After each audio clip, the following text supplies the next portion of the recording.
자, 최근에 제가 비트코인 하락에 대해서 계속 이야기를 했는데 지금 시간이 좀 지나서 다시 한번 보니까 큰 변화 없이 옆으로 움직이고 있는 모습을 보여주고 있습니다. 사실 이렇게 큰 움직임이 없을 때는 매물대 기준으로 지금이 어느 위치에 있는지 이런 것을 판단하는 데는 좋지만 방향을 판단하는 거는 좀 어려울 수 있어요. 왜냐면은 이 캔들 자체가 거의 가격 변화가 없기 때문에 캔들만 보고 무언가 도움을 받기는 생각보다 어렵습니다. 그래서 이런 시장에서야말로 이제 보조지표를 좀 참고해 볼 수 있는데 지금 이런 시장에서 어떤 보조지표를 통해서 시장을 확인할 수 있는지 그런 부분들을 제가 공유해 드리도록 하겠습니다.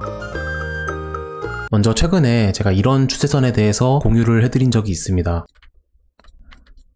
자, 이렇게 보시면 지금 이 추세선에 대해서 계속 이 시장이 관여하고 있구나, 이런 것들을 볼 수 있는데 이렇게 설정을 했다면 여기서 만약에 이 추세선을 완전히 하락 돌파하면서 이런 캔들을 마감하는 경우가 생긴다면 그러면은 여기서 한 번 더 추가 하락 가능성이 있을 수 있다, 이런 식으로 기준을 세울 수 있는데 그런 상황이 아니기 때문에 그러면 어디까지 반등을 할 수 있을지 그런 부분에 대해서 또 단기적으로 전략을 세울 수 있습니다. 그런데 지금 시장의 특징은 큰 변동성을 보여주지 않고 옆으로 이동하다가 잠깐 움직이고 또 크게 움직였지만 다시 내리는 모습, 그리고 또 옆으로 움직이는 모습, 이런 식으로 반복을 하고 있는데 이런 변동성에 대해서 예측할 수 있는 지표가 있다고 제가 몇 번 공유를 해드렸습니다.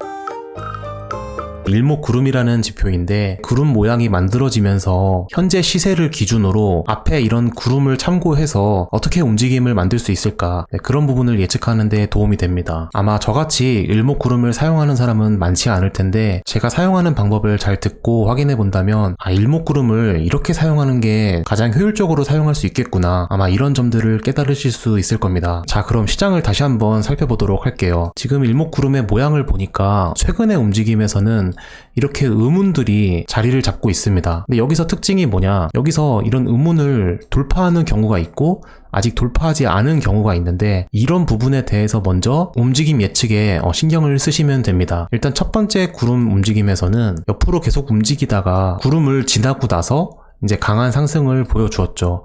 그리고 지금 시장에서도 봤을 때 이런 움직임을 참고해 본다면 구름이 거의 끝날 때쯤은 와야 뭔가 시장에 대해서 반응이 오겠구나, 그런 부분을 예측할 수 있어요. 이 구름의 역할이 뭐냐, 이 구름 자체가 바로 저항대라고 볼 수 있는 겁니다. 그래서 이 부분이 저항대이기 때문에 여기서도 상승을 했을 때 이 구름을 크게 넘지 못하고 다시 하락을 하면서 옆으로 그냥 지지만 하면서 그냥 시장은 흘러가는 거죠. 그러다가 다시 한번 매수 힘이 들어와서 상승을 했지만 여전히 이런 구름 모양에 있어서는 상승 추세를 계속 이어갈 수 있는 힘이 나오는 게 아니라 다시 한번 이 저항에 대해서 좀 힘을 받고 하락을 하는 그런 움직임인 거죠. 그래서 지금 시장도 마찬가지로 이렇게 옆으로만 흐르다가 이 구름을 나올 때쯤이면 만약에 지지를 하고 있다면 그러면 한 번 더 매수 힘이 나올 수 있습니다.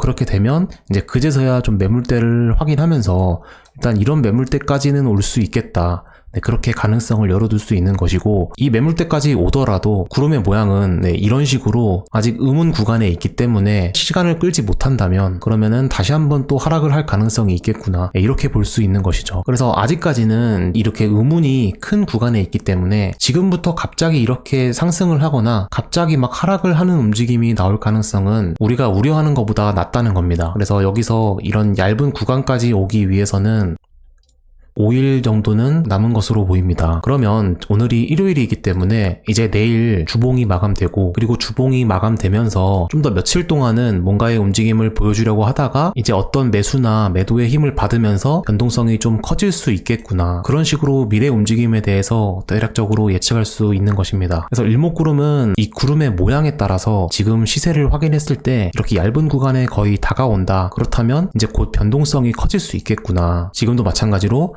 이제 여기 보시면은 구름이 굉장히 얇아졌죠. 계속 이렇게 머물고 있으니까 이제 구름이 얇은 구간이 나오게 되는 겁니다. 그러다가 만약에 계속 옆으로 그냥 큰 움직임이 없다면 여기서 흐르다가 이제 큰 반등을 보여주면서 이 정도까지 상승할 수 있는 가능성도 있으며, 그렇지 않고 우리가 지금 기준으로 세웠던 이 상승 추세선을 하락 돌파하게 되고 이렇게 머물게 된다면 그러면은 여기선 얇은 구간이겠지만 다시 이렇게 흐르는 모습에 따라서 여기부터 다시 이렇게 구름이 커지게 되는 모양이 나올 수 있습니다. 만약에 그런 그림이 그려진다면 이것은 이제 하락으로 방향이 정해졌구나, 또 그렇게 판단할 수 있습니다. 방금 이렇게 얇은 구간이 나오다가 구름이 굵어지면서 추세가 나오는 그런 예시가 이런 구간이라고 볼 수 있습니다. 이런 구간에서도 이렇게 옆으로 계속 움직였는데 얇은 모양이 나왔다가 다시 조금씩 구름이 커지는 모양이 나오죠. 그런 모양이 이렇게 조금씩 밀리면서 이제 아래로 큰 추세가 나오는 그런 장세를 맞이한 겁니다. 그 다음에 이제 이런 반등이 나오면서 이런 상승 돌파가 나오는 것은 또 그때 이런 매물대나 아니면 캔들적인 요소에 따라서